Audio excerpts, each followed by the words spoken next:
অপেক্ষার অবসান ঘটিয়ে চূড়ান্ত হলো এশিয়া কাপ 2025-এর দিনক্ষণ।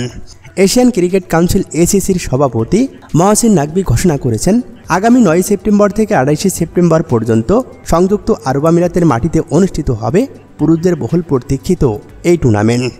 ঢাকায় অনুষ্ঠিত এসিসির বার্ষিক সাধারণ সভায় সূচি ও ভেন্যু নিয়ে আলোচনা হলেও সেখান থেকে আসেনি চূড়ান্ত সিদ্ধান্ত।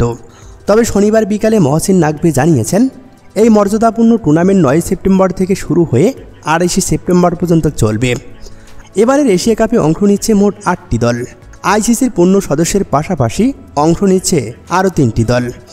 অংশগ্রহণকারী দলগুলো হলো বাংলাদেশ, ভারত, পাকিস্তান, শ্রীলঙ্কা, আফগানিস্তান, সংযুক্ত আরব আমিরাত, ওমান এবং হংকং।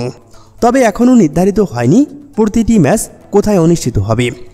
এসিসি জানিয়েছে, পূর্ণাঙ্গ ভেন্যু ও সময়সূচি খুব শীঘ্রই প্রকাশ করা হবে। এশিয়া কাপে সবচেয়ে আকর্ষণীয় ম্যাচ হিসাবে বিবেচিত হয় ভারত পাকিস্তান লড়াই। তবে চলমান রাজনৈতিক উত্তেজনার কারণে এই ম্যাচ নিয়ে এবার তৈরি হয়েছে শঙ্কা।